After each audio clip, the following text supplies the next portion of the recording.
This video shows how to fax multiple pages from the scanner bed on fax-capable HP printers. The fax connections for your HP printer must be set up before you can send a fax.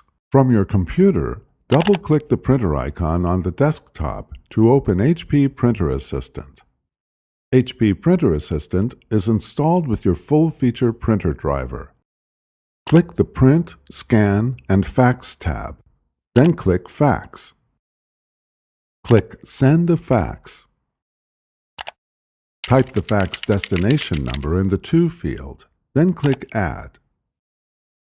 Before heading ahead into the video, in case you are facing any issue with your HP printer device, get in touch with our HP printer expert.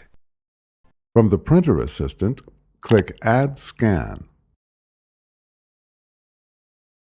Remove the first page of the document from the scanner glass and replace it with the next page.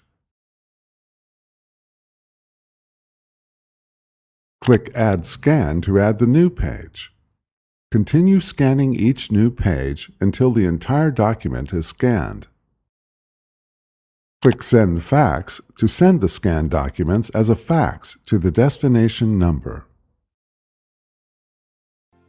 Thanks for watching, and don't forget to smash that like button and hit the subscribe button so that you don't miss any of our videos. And in the case face any problem, get in touch with the experts.